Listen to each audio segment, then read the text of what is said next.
What's going on, guys? Mike here, the Detroit Borg, and today we're finally taking a look at the Google Home. So this is Google's answer to the Amazon Echo, and it's powered by the Google Voice Assistant, the same technology that's also launching with the Google Pixel, which I recently reviewed. And for the most part, it works very similarly, but there are some limitations. So this retails for $129, is available only in one style, but you can swap out the bases if you want to mix it up a bit. So get into the unboxing. If you look around, you can see this does refer to some of its features, including the far-field voice recognition system with that dual microphone built into the top. This is also compatible with 5 GHz Wi-Fi networks and does work with iOS and Android devices. We do have high excursion speakers, so it does deliver really clear sound, though it's not going to replace your hi-fi system anytime soon. So the first thing we have to do is peel off the tabs along the side so we can remove the top sleeve. And once we do that, we can get into the box. Now the packaging is actually very similar to the Google On Hub, which I reviewed a little over a year ago now. So once I lift this up, you can see there is a tray at the bottom that we can lift up. And the first thing we'll see is some paperwork. It does explain how to use the touch controls at the top,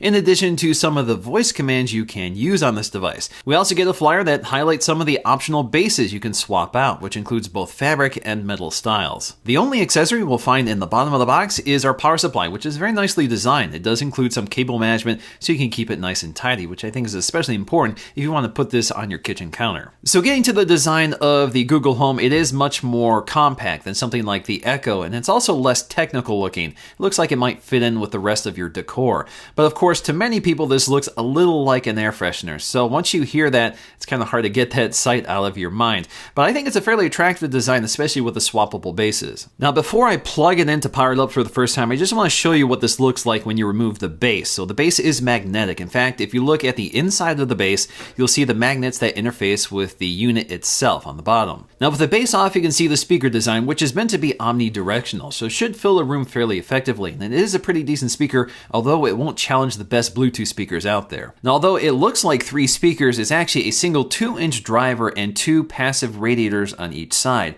So you get a good amount of bass and punch to the speaker, especially for its size, but it doesn't have this nice open sound to it. We'll also find a micro USB port along the back for servicing the software. Now, this is not accessible when the base is installed, so it's really not meant to be used, but it's there in case it's needed. So once I reinstall the base, I can go ahead and attach the power cable and get it booted up for the first time. Now, before we go through the setup process, along the back there is a mute button, so if you want to mute the microphone so it's not listening to you, you can activate that. We also have an LED indicator which lets us know that the device is powered on. Now, toward the top we have this touch surface which allows us to interact with the device in a number of ways. We can turn up the volume, we can activate the listening mode, or we can just stop or pause playback of music. But also on the top are these 2 microphones, which are far field microphones which are designed to be used across the room. In fact, they're so sensitive I can basically talk across the house through several rooms and it can hear the wake up command. The other great thing about these microphones is that they're able to hear your voice even if the music is very loud. That tends to be a problem with the Echo. So to set up the Google Home, you will need an app called Home. This is a free app that's available for both iOS and Android. So the Google Home app is actually the same app you use to set up the Chromecast, and the setup process is very similar here. Soon as the device is powered on, the app will be able to see it on your network and you can connect and set it up for the first time. Now, during the setup process, you do get a tone that lets you know when the device is connected. You're also prompted to name the Google Home on your network, so if you have multiple versions in different rooms, you can name them according to the room they're in. You'll also be prompted to sign into your Wi-Fi network and to log in with your Google account. And once that's done, you just have to install any of the available updates, which happen automatically. Now, in case you're wondering, the Google Voice Assistant is smart enough to keep track of which device is answering a question. That's especially important with the Pixel because it also has the same voice recognition technology. Okay, Google, what's the weather tomorrow?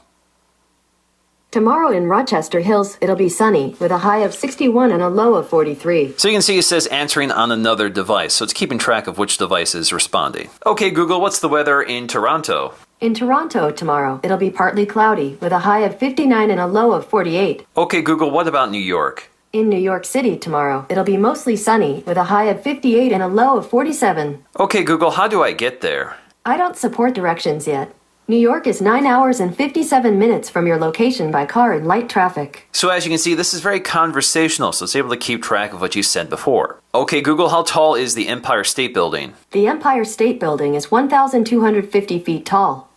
Okay, Google, what about the Burj Khalifa? The Burj Khalifa is 2,717 feet tall. Okay, Google, who directed Star Trek First Contact? Star Trek First Contact was directed by Jonathan Frakes. Okay, Google, what about Independence Day? Independence Day: Resurgence was directed by Roland Emmerich. Okay, Google, what about the original movie? Independence Day was directed by Roland Emmerich. Okay, Google, what is Ford's stock price? The price for Ford Motor Company shares on NYSE is $11.56 as of 2:20 p.m. Eastern Standard Time today. Okay, Google, what about Apple's? The price for Apple stock on NASDAQ is $110.38 as of 2:20 p.m. Eastern Standard Time today. Okay, Google, what's in the news? Here's the latest news. From NPR News Summary at 2 p.m. today. Live from NPR News in Washington, I'm Lakshmi Singh. Okay, Google, play the latest episode of This Week in Google. It's time for Twig This Week in Google. We got the band back. Now, the great thing here is I can also tap the top of it to pause playback or resume it. Alternatively, I can also tap and hold the top in order to invoke the assistant. How many people live in Toronto? The population of Toronto was 2.615 million in 2011. Of course, I can also play music from my music services, which work with the Google Assistant. Okay, Google, play Star Trek Beyond soundtrack. Sure, here's the album Star Trek Beyond on Google Play Music. Okay, Google, turn up the volume. Okay, Google, turn down the volume. Okay, Google, next track.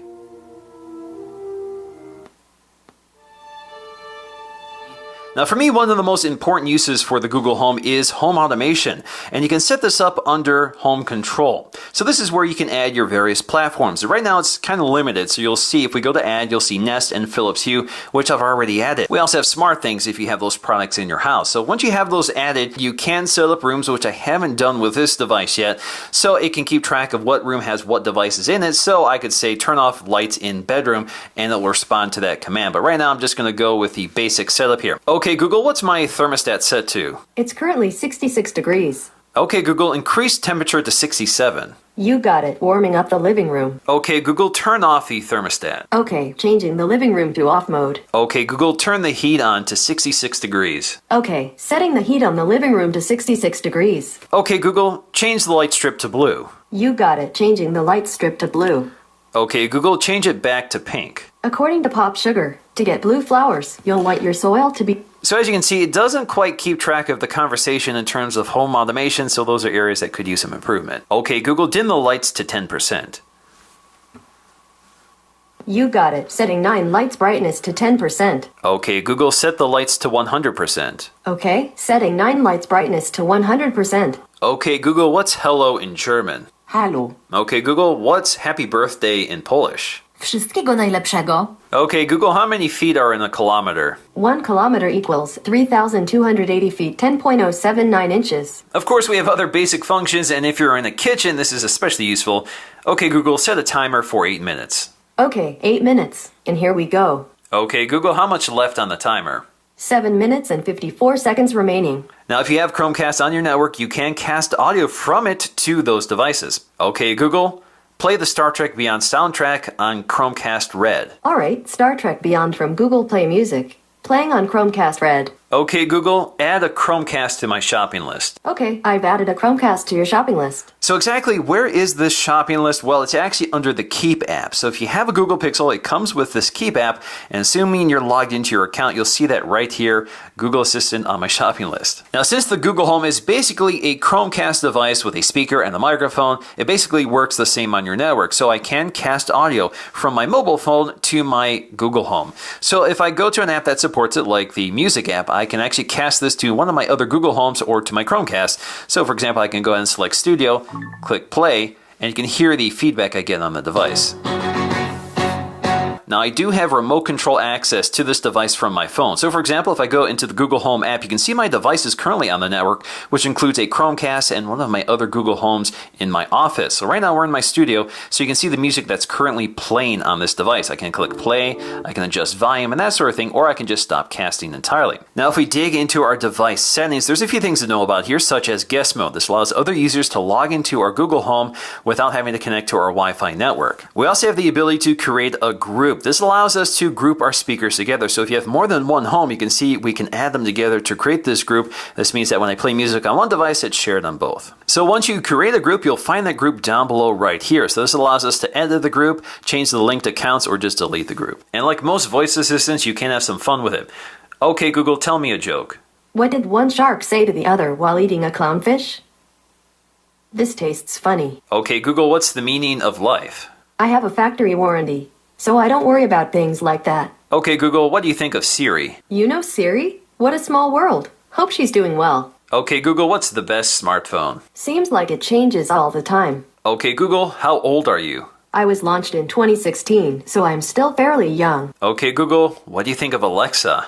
She seems pretty smart. Now, for the most part, Alexa and Google Home are very similar. The biggest difference really comes down to the fact that Alexa has a much more interactive app and can be controlled from the phone or with a handheld remote control. But one of the bigger differences here is obviously the Google Voice Assistant, which has some capabilities that Alexa doesn't. And really, that comes down to the conversational nature of the Google Voice Assistant. Alexa, how many people live in Toronto? The population of Toronto is about 2,620,000. Alexa, what about Detroit? I wasn't able to understand the question I heard. Now, there's still quite a few things that this cannot do that the assistant on the phone can do. This really is related to the fact that this can only be logged into your account and is not keyed to your voice. So basically, anybody has access to this device with the wake up command. So it does limit some of its capabilities. So for example, okay, Google, make an appointment for tomorrow at 8 o'clock to complete and post this review. Sorry, I can't add events to your calendar yet.